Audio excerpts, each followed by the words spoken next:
napakadali pong magparami ng kabute o yung mushroom. Ito po ay maisasagawa natin sa napakaliit na puhunan mula po sa 5,000 at ito po ay backyard. Doon po sa sinasabi kong 5,000 na yun, pwede na po tayo makapag-set up ng household level laboratory na kung saan po kayo na ang gagawa ng sarili ninyong binhi sa pamamagitan ng tissue culture. Gagamit po tayo ng mga low-cost materials o appropriate technology gaya ng pinaghugasan ng bigas, pamalit po doon sa patatas na kadalasan ginagamit sa culture medium ng mushroom.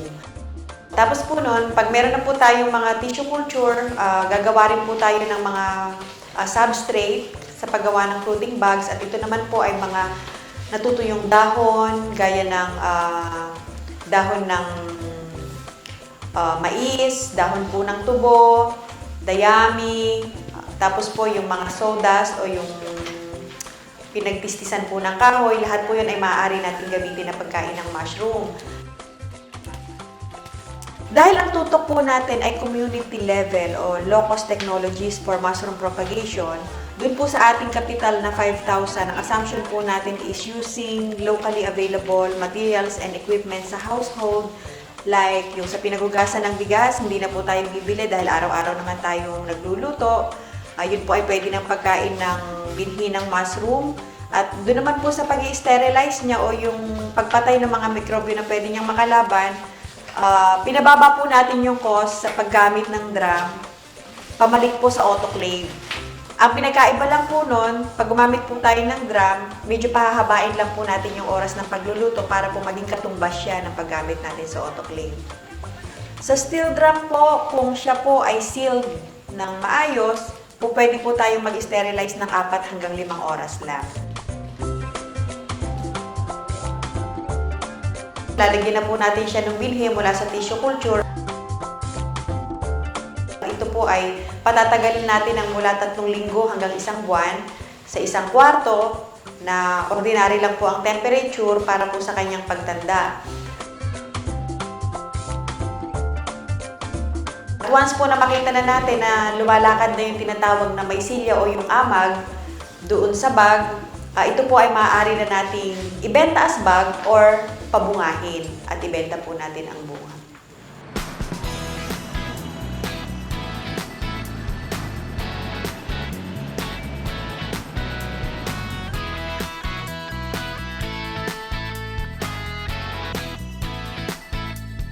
Bali po yung project natin ng mushroom, nag-start ito noong 2004 and then parang yung question na pumasok sa isip ko, bakit tayo na agriculture country at sa Central Luzon na marami tayong mga rice ay hindi siya ganun kadami considering na yung lahat ng mga raw materials na ginagamit ay farm waste.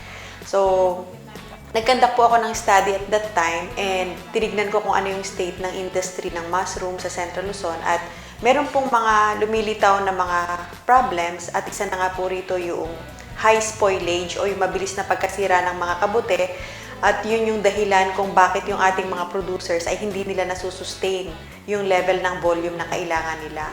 So para po ma-address itong concern na ito, bumuo po tayo ng proposal at ito po ay pinapondohan natin sa Bureau of Agricultural Research na ang ating focus po ay product development para po tayo ay makabuo ng mga iba't ibang klase ng produkto mula po sa pagmamashroom.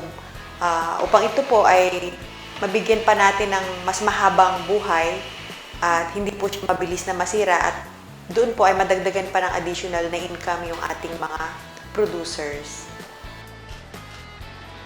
Ang pangunahin pong layunin natin sa proyektong ito, bukod doon sa mapataas ang income ng mga farmers, ay mabigyan pa sila ng dagdag kita para po sila ay hindi masiraan at makabuo po tayo ng iba't ibang klase ng produkto mula sa mushroom na po pwede nating ilabas sa market. Ang mga tumulong po ng mga institution dito sa proyekto na to, unang-una po ay ang Bureau of Agricultural Research sa pagbibigay sa amin ng pagkakataong may isagawa ito sa pamamagitan ng pagbibigay nila ng pondo, ang Department of Agriculture Regional Field Unit 3 para po sa pag-implement ng project at gayon na rin po yung mga local government units ng mga involved na farmer beneficiaries kagaya ng Anao sa Tarlac, Victoria, Hirona, pura po at meron din po tayong kasama sa co-op na taga Muñoz, Nueva Ecija. Sinimulan po natin gumawa ng mahabang listahan ng mga produkto at ito po ay ating ipinapatest sa mga potential consumers hanggang sa maka-arrive po tayo doon sa quality ng produkto na gusto natin. And then mula po sa feedback nila sa sensory evaluation, ito po ay ating ini-improve. Ito po yung gusto namin i-promote kasi ang mushroom ay highly nutritious. And then, dun po sa aming mga testing dito sa laboratory, gusto namin makita kung ang fresh mushroom ba, pag iyong ipin-process, ay mawawala yung kanyang mga nutrients. So, itin-dry po namin ito. Nag-dry kami ng fresh mushroom at pinatest po namin sa food chem ng PhilRice.